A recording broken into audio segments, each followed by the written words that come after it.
자, 이제 우리는 전으로 왔어요. 전으로 왔다는 얘기는 어떻게 볼 수 있어요? 자, 지금 소송 요건이 충족돼서 예를 들면 여러분이 권투 선수라고 가정했을 때, 자, 각 체급에 맞는 몸무게가 통과가 돼서 드디어 링 위에 올라가서 상대편과 본격적인 승부를 펼치는 단계가 된 거죠. 즉, 소송 요건이라는 링 위에 올라갈 수 있는 요건이 충족된 상태에서 이제 판사를 앞에 두고 원고와 피고가 공격과 방어를 상호 주고받는 본격적인 싸움이 시작되는 거죠. 그러면 원고 입장에서는 어떤 주장, 즉 여러분은 어떤 주장을 하는 거예요?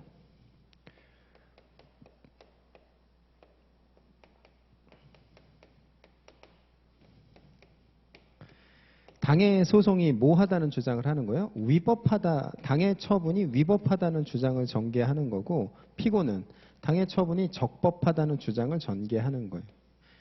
그러면은 헌법소송에서는 위헌이라는 주장을 하는 것처럼, 즉 헌법에 위반된다라는 걸 주장하는 거니까 헌법인 기본권을 침해하다든가 헌법의 기본 원리에 위반됐다라는 주장을 전개하는 거죠.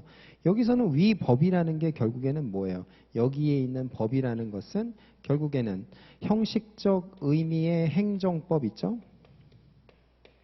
뭐 행정법이라는 것은 단일법주의가 아니기 때문에 뭐 예를 들면 도로교통법, 건축법, 그 다음에 뭐 토지수용법 이러한 수백 개의 행정법의 개별 내용을 위반했다라는 거 있잖아요. 형식적 의미의 행정법을 위반했다라는 주장을 하는 거고요. 그 다음에 또 뭐가 돼 있어요? 자, 실질적 의미의 행정법을 위반했다라는 주장을 전개할 수도 있죠. 비록 글로 담겨 있지는 않지만 신뢰보호 원칙을 위반했다라든가 비례의 원칙을 위반했다라든가 그렇죠? 그 다음에 부당결부 금지 원칙에 위반했다라든가 평등 원칙에 위반했다라는 일반 원칙에 위반된 경우에도 결국에는 실질적 의미의 행정법을 위반했다라는 주장을 할 수가 있는 거예요. 이런 걸 위반하면 결국에는 위법이 되는 거죠. 그렇죠? 그러면 위헌인 헌법소원은 헌법, 실질적 의미의 헌법, 형식적 의미의 헌법. 여기서는 결국에는 형식적 의미의 행정법, 실질적 의미의 행정법이라고 우리가 관념적으로 생각을 할 수가 있는데 우리는 행정의 위법이라는 것에 대해서는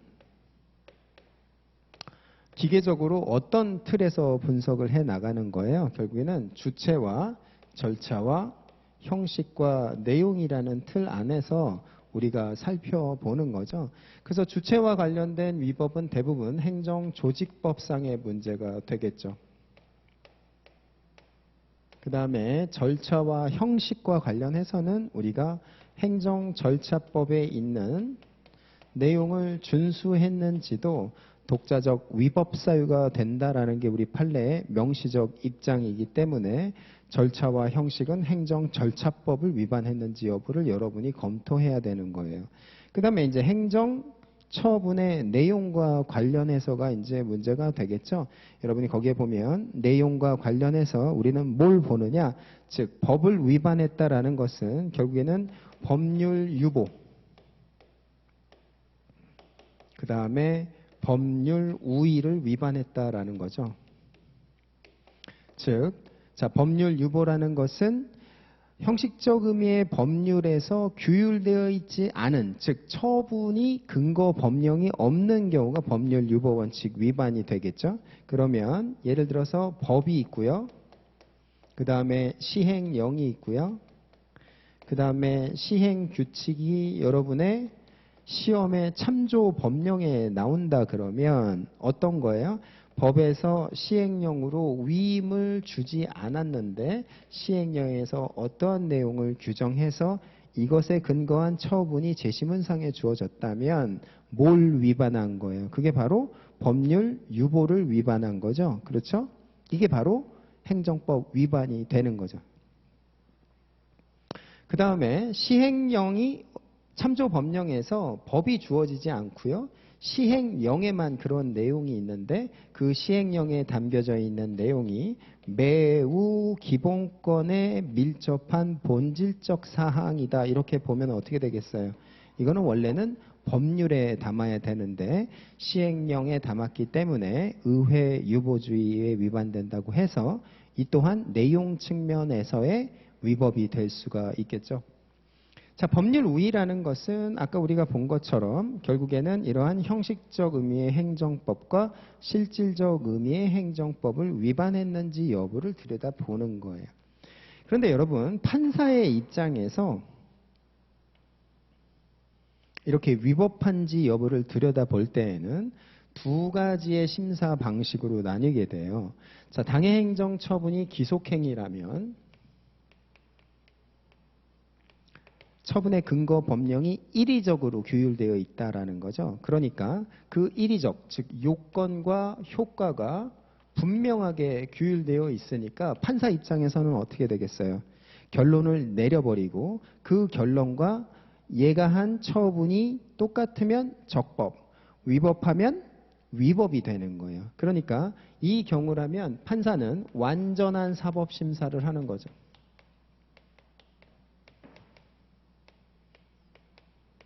그러면 여러분이 당해 처분이 기속행위라면 여러분이 전개할 수 있는 위법 사유는 뭐가 되는 거예요? 결국에는 법령 위반 여부가 핵심이겠죠. 그렇죠? 법령 위반 여부가 핵심이다. 근데 판사가 재량행위에 대한 위법을 판단할 때에는 행정청에게 지금 뭐가 부여되어 있는 거예요? 선택과 결정에서의 재량이 되어 있다라는 거죠. 여러분 헌법에서 보면은 자, 완화된 비례 원칙이 있고 엄격한 비례 원칙이 있잖아요. 그것도 입법 형성권이 많이 부여되어 있는 영역에 대해서는 헌재가 소프트하게 들어가야죠. 완화된 비례 원칙을 적용해요. 그런데 입법 형성권의 영역이 매우 좁은 영역에 대해서는 헌재가 깊고 하드하게 들어간다 그랬죠. 그때가 엄격한 비례 원칙이에요. 그렇죠? 동일한 법리예요. 행정청에게 재량이 부여되어 있다면 행정법원 판사는 이에 대해서 깊게 엄격하게 들어갈 수가 없고 불완전하게만 소극적으로 들어갈 수밖에 없죠. 그게 뭐라 그러냐면 바로 재량에 있어서 자, 일탈과 남용이 있는지 여부에 대해서만 불완전한 심사를 전개할 수밖에 없어요. 그러면 여러분은 뭘 주장하는 거예요? 당의 재량 행위가 일탈과 남용이 있는지 여부를 주장하는 거죠. 그러면 일탈과 남용을 구성하는 것은 자, 목적이 부당하냐, 자, 동기가 불법하냐, 재량권을 아예 행사하지 않았느냐, 그 당의 재량이 행정법의 일반 이러한 원칙에 위반되었느냐, 이런 것들이 바로 재량의 일탈 남용을 구성하는 자료들인 거죠. 자, 이런 것들 여러분이 주장하는 거다라는 거예요. 그러면 여러분이 결국에는 답안을 쓸 때에는 전 단계에서는 뭐가 중요한 거예요? 당의 처분이 기속인지 재량인지를 먼저 구분하고 그 다음에 전개하는 법리가 달라지죠. 기속이라면 법령 위반, 즉 요건 사실에 대한 위반이 있는지에 대해서 여러분이 논리를 전개하고, 재량이라면 어떻게 되는 거예요? 재량의 일탈과 남용이 있는지 여부를 당의 내용을 기반으로 해서 논리를 전개해 나가는 거죠. 그게 여러분 전에 기술이 되어 있어요. 구분을 해볼까요? 결국 기속행위 상단에서는 자, 상위 법령이, 처분의 근거 법령이 위반되었는지가 핵심인 거죠. 그렇죠? 그 다음에 재량행위는 어떻게 되는 거예요? 재량의 일탈, 남용이 있는지 여부가 핵심이고, 일탈, 남용을 판단하는 가장 큰 축은 바로 행정의 일반 원칙을 위반했는지 여부가 기능이 되는 거예요. 근데 여러분 보면 기속과 재량을 구분하는 방식은 어떻게 되겠어요? 결국에는 뭐뭐 하여야 한다라는 규정 형식을 채택하고 있다면 기속이라고 귀결될 가능성이 높고요. 뭐뭐 할 수 있다라는 형식이라면 재량으로 귀결될 가능성이 높은 거죠. 즉 법령에 대한 해석이 1차적 기준이 되는 거예요. 근데 법령이라는 것은 당연히 구속력이 있는, 대외적 구속력이 있는 법령을 당연히 해석 기준으로 하는 거죠. 즉 행정청 내부에서의 행정 규칙은 재량과 일탈을 남용하는 재량과 기속을 구분하는 법령 해석의 자료가 될 수가 없는 거예요. 자, 거기에 구별 기준에서 법규명령 형식의 행정규칙과 관련된 체계적 지위가 나오는 거죠.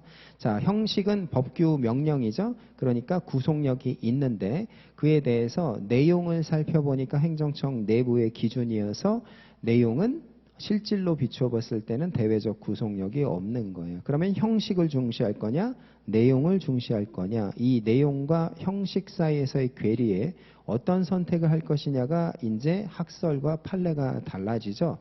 판사는 어떻게 보는 거예요? 판사는 행정청 내부에서 니들끼리 정한 기준을 갖고 내가 재판 규범으로 활용한다는 것은 너희의 기준을 갖고 나를 구속시키는 거니까 나의 직업적인 보람이 없어지잖아. 그러니까 나는 그 내용에 따라서 너희가 정해진 기준이 아니라 여러 가지의 상황과 정황과 나의 양심에 따라서 판단할 거야. 그러니까 법규명령 형식의 행정규칙을 그 실질에 따라서 행정규칙으로 보겠어라는 게 법원의 입장인 거죠. 다만 법 형식에 대한 법적 안정성에 대한 공격을 받을 수가 있기 때문에 시행령과 대통령령, 그렇죠? 시행령인 대통령령에 대해서는 어떻게 보는 거예요? 거기에 대해서는 법규성을 그러면 인정할게 이렇게 보는 거죠. 다만 모법에서 재량으로 규율되어 있음에도 불구하고 하위법인 시행령에서 재량이 없는 기속으로 규정한다면 모법을 시행령이 위반하는 효과를 가져오기 때문에 그러한 경우라면 과징금에 대해서도 최고 한도액으로 봄으로써 기타 다른 사정을 참작해서 재량의 여지를 부여할 수 있도록 하는 거죠. 자, 그게 우리 법원의 태도가 되는 거예요. 그럼 법규명령 형식의 행정규칙에 대한 법원의 판단에 따르면은 그때 부령으로 담겨져 있다 그러면 어떻게 되는 거예요? 행정규칙으로 귀결되는 거고요. 시행령이라면 법규명령으로 귀결되니까 재량과 기속을 구분할 때에 각각 법규성이 있는 법령을 기준으로 판단한다고 할 때 들어가냐 마느냐가 결정되는 부분이 있어요. 그게 바로 거기 박스에 있는 표현이 되겠어요. 자, 여러분은 전 단계에서는 결국에는 여러분이 배우고 있는 단원 중에서는 어디가 여기에 해당이 되는 거예요? 바로 행정 작용법 파트가 여기에 해당이 되는 거겠죠. 그렇죠. 행정작용법 파트에서 우리가 위법 사유로 보는 것들, 뭐 취소 사유와 무효 사유에 해당된다고 보는 것들, 자, 이런 것들이 바로 여기에 해당이 되는 내용들이에요. 자, 이제 그러한 싸움이 끝났어요. 그래서 판사가 판결을 때려야 되는 상황에 오면 우리는 이제 결 단계로 오는 거죠. 그래서 그게 바로 결이에요.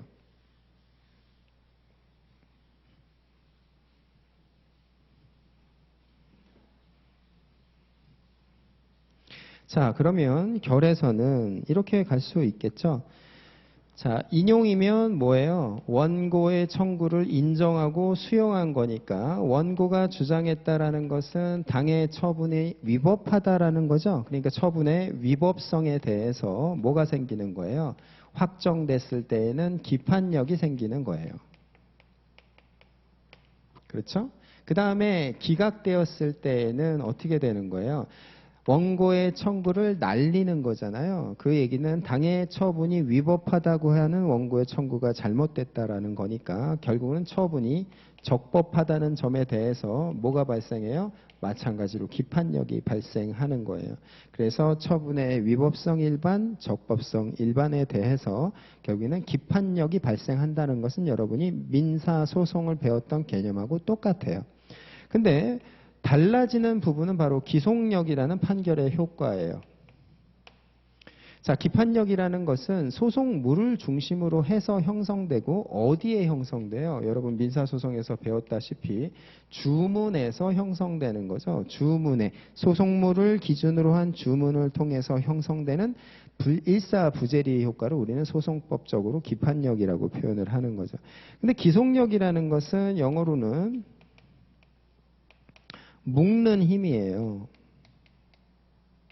뭘 묶어요? 자, 행정청과 그 다음에 관계행정청을 실질적으로 묶는 힘을 통해서 어떻게 되는 거예요? 행정의 적법성 확보를 하고자 하는 거죠. 그게 바로 기속력이란 말이에요. 그러면 여러분 기속력이라는 것은 이렇게 볼 수가 있어요. 자, 주문에서 위법하다라고 해놓고요. 네가 위법한 이유는 이유에서 자, 이런 사유, 이런 사유, 이런 사유, 이런 사유가 위법한 거야 라고 하는 거죠. 그렇죠? 그러면 행정청이 그러한 똑같은 위법을 저지르지 않도록 하기 위해서 취지가 기속력인데 그 기속력은 어디에 형성이 되는 게 맞겠어요? 이러한 개개의 위법 사실을 행정청이 똑같이 반복하지 못하도록 함으로써 행정의 적법성 확보를 달성하고자 하는 거죠. 그게 기속력의 취지란 말이에요. 그러니까 기속력은 주문 플러스 이유의 개개의 위법 사실에 대하여까지 형성되는 거죠. 그렇죠? 그러면 이러한 개개의 위법 사실이라는 것을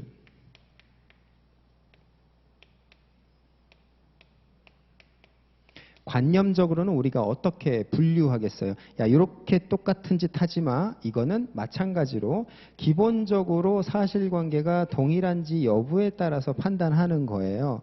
그러니까 우리가 아까 처분 사유의 추가 변경에서 어떻게 됐었어요? 기본적 사실관계에 동일성이 없다 그러면 행정청이 당해 소송 절차에 추가나 변경이 안 된다 그랬죠. 그러면 기사동이 없어서 첫 추변이 안 됐던 것은 행정청이 다시 한번 이를 재처분했을 때에는 개개의 위법 사실이 없기 때문에 개개 위법 사실은 아니죠. 기본적 사실관계의 동일성이 다르기 때문에 그것은 기속력에 부합하는 처분으로 귀결되는 거예요. 그러니까 처분 사유의 추가 변경이 인정되지 아니한 사유는 기속력에 부합되는 처분으로 다시 동일하게 처분을 해도 되는 거죠. 그렇죠? 그래서 여기에 보면 여러분이 처분 사유의 추가 변경과 기속력을 연결해 놓고 있음을 알 수 있어요. 자, 그 다음에 이제 아까 우리가 제3자 소송 참가와 제3자 재심 청구라는 걸 봤는데 제3자 소송 참가라는 것은 결국에는 소송의 효력을 제3자에도 받기 때문에 분쟁의 이례적 해결을 위해서 제3자를 공동소송적 보조 참가인의 지위를 부여하면서 참여하도록 하는 거고요. 그리고 만약에 자신에게 어떠한 고의나 과실 없이 참여하지 못하게 됐다면 판결 확정 이후에도 이에 대해서 다시 한번 판단을 구할 수 있는 재심 청구 제도를 마련하고 있어요.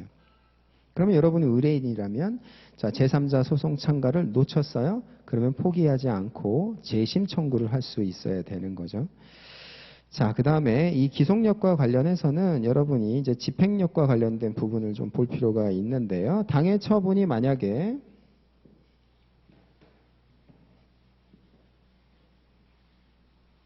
당해 처분이 거부 처분이에요. 당해 처분이 거부 처분이게 되면 거부 처분에 대해서 인용 확정 판결이 내려지는 거죠. 인용 확정.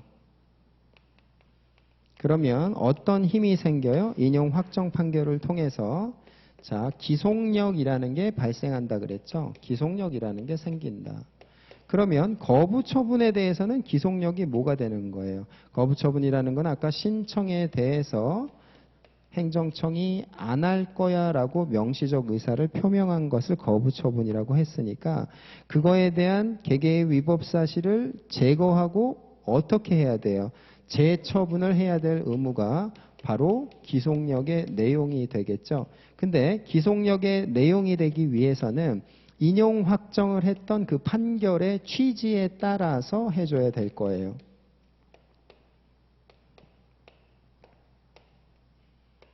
이제 이게 바로 재처분 의무, 즉 거부 처분에 대한 기속력의 내용으로서 행정소송법 30조 2항에서 규정하고 있는 거죠. 그런데 지금 어떤 상황이냐면 재처분 의무를 이행하지 아니하고 있는 상태예요. 행정청이. 자, 무슨 얘기냐면 자, 연탄공장 사장인 갑이 있고요. 그 다음에 행정청에 대해서 허가 신청을 했는데 행정청이 이에 대해서 거부를 한 사안이죠. 그래서 연탄공장 사장이 여러분을 찾아오고 여러분이 수임을 해서 행정소송에다가 소송을 제기한 거죠. 취소 소송을 제기해서 기승전 다 통과가 된 다음에 인용 확정 판결을 받았어요. 그러면 인용 확정 판결을 통해서 이제 기속력 발생하는 거죠. 그래서 누구를? 얘를 실질적으로 묶는 힘이 이제 생겨난 거예요. 그럼 얘는 묶이니까 어떻게 해야 됐어요? 여기서 있는 위법성을 제거한 상태에서 거부가 아니라 판결의 취지에 따라서 어떻게 해줘야 돼요? 재처분을 해줘야 되죠. 근데 이 재처분을 안 하고 있다라는 거예요. 그러면 이때에는 판사 입장에서는 알아요? 몰라요? 나는 인용 판결만 때렸을 뿐이고 그 뒤에 행정청이 하고 있는지 안 하고 있는지에서 들여다볼 필요도 없고 알 수도 없죠. 그래서 34조에서는 당사자의 신청에 의해서 간접 강제라는 걸 할 수 있게끔 해놨어요. 그러니까 신청이라는 것은 결국에는 뭐가 되는 거예요? 원고에게는 소송 기술적 수단이 되는 거죠. 그래서 집행 신청을 여기서 할 수가 있는 거예요. 그러니까 여기서 안 하고 있을 때에는 여러분이 어떻게 하는 거예요? 자, 의뢰인으로서 법원에다가 이르는 거죠. 판사님, 지금 열심히 그렇게 해서 인용 판결을 때려주셨는데요. 아직도 행정청이 판사님의 취지에 따라서 처분을 하지 않고 있습니다라고 해서 이르게 되는 거예요. 그렇게 되면 판사가 이제 어떻게 하냐면 실무적으로는 행정청을 불러요. 그래서 심리를 열어요. 뭐라 그러냐면 자, 행정청을 불러가지고요. 아니 저번에 제가 분명히 그렇게 위법하다고 얘기를 해줬는데 왜 아직도 안 하고 있는 거예요? 이렇게 해요. 그러면 행정청이 저희가 뭐 무슨 사정이 있어서 안 하고 있습니다. 이렇게 항변을 하면 판사가 이러는 거죠. 자, 그러면 제 판결은 이미 확정이 됐고요. 자, 이번 달에 뭐 1천만 원, 보통 500만 원 많이 해요. 자, 1천만 원 일시 납입을 하던가 아니면 1년 동안 1천만 원에 되는 거를 분할로 해서 계속 납입하세요 이래요. 이 납입이란 얘기는 뭐예요? 지금 손해배상을 하라는 게 아니라 네가 안 하면 안 하는 때일수록 계속 돈이 쌓여가니까 결국에는 해라라는 심리적 압박을 하는 거죠. 그렇죠? 그래서 여기서의 배상금이라는 것은 손해배상액을 얘기하는 게 아니라 바로 뭐가 되는 거예요? 심리적 압박. 이 심리적이라는 것은 결국에는 어떤 의미가 되는 거예요? 본 이행을 어떻게 간접적으로 어떻게 하는 거예요? 압박하는 거니까 강제하는 거죠. 결국엔 판사가 원하는 거는 돈을 내라는 거예요? 이행을 하라는 거예요? 재처분을 하라는 거죠. 그렇죠? 그러니까 재처분에 대한 간접 강제가 뭐가 되는 거예요? 당사자에게는 신청을 할 수 있는 거죠. 그래서 거부 처분에 대한 인용 확정 판결의 실효성 확보를 위해서 당사자가 동원할 수 있는 실효적 권리구제 수단으로서 간접 강제 신청이라는 걸 볼 수 있어요. 그러면 이와 동일한 취지에서 아까 조세 부과 처분을 가정했을 때는 어떻게 돼요? 행정청이 당사자한테 조세 부과 처분을 때리죠. 조세 부과 1,000만 원을 때려서 얘가 1,000만 원을 냈단 말이에요. 그랬더니 갑이 이제 행정법원에 소송을 제기해서 취소 소송을 제기해서 기승전결 인용 확정 판결을 받았어요. 인용 확정 판결을 받았는데 행정청이 그러면 어떻게 해야 돼요? 이 1,000만 원을 돌려줘야 되죠. 이게 기속력의 내용이잖아요. 이게 원상회복 의무예요. 이행하지 않고 있으면 어떻게 해야 돼요? 간접강제하는 거예요? 아니에요. 34조에서는 간접강제는 거부처분에 대해서만 할 수 있죠. 그러면 우리는 어디서 뭘 배웠어요?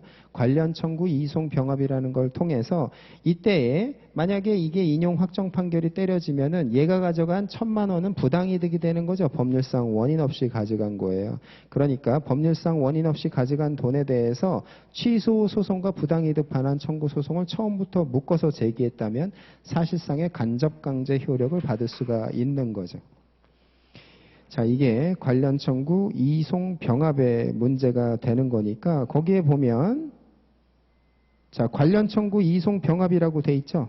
거기에서 뭐가 연결돼 있어요? 자, 부당이득 반환 청구가 연결되면서 원상 회복 의무, 그다음에 집행력 이렇게 연계되어 있다는 것도 알 수가 있어요. 자, 그러니까 여러분이 이 행정법 마인드맵을 활용하는 방안은 결국에는 산재되어 있는 단원의 경계에 묶여 있는 여러 가지 행정법을 어떤 상황으로 가정하냐면 행정사건이 여러분에게 의뢰가 왔을 때 내가 당해 소송 사건의 변호사로서 기승전결 단계에서 어떤 것들을 어떻게 활용하고 검토하고 의뢰인의 니즈에 부합할 것인가라는 상황 하에서 여기에 있는 쟁점들을 보다 입체적이고 구체적으로 검토한다면 여러분이 좀 더 주어진 시간 안에 맥락을 유지하면서 행정법을 공부할 수 있다라는 거죠. 그래서 행정법 수업을 진행하면서 여러분이 실제 변호사라는 가정하에 이렇게 행정법 마인드맵 기승전결의 카테고리 하에서 여러분이 해야 되는 과업의 실질적인 구체적인 상황을 가정하면서 보다 입체적인 수업을 진행할 거예요. 그래서 진행되는 수업은 바로 여러분이 이 마인드맵을 같이 지참하면서 여러분이 지금 배우고 있는 쟁점이 마인드맵 기승전결 중에서 어느 위치에 해당이 되는지 체계적 지위를 수시로 검토하면서 본다면 나중에 여러분이 행정법 공부할 때에 이 자료 하나만으로 쟁점을 단기간에 리마인드 할 수 있도록 활용할 수가 있겠죠. 자, 오늘은 여기까지 하고요. 여러분 이 자료는 제가 안내를 드릴 테니까 그 안내된 장소에서 찾을 수 있도록 그렇게 하겠습니다. 감사합니다.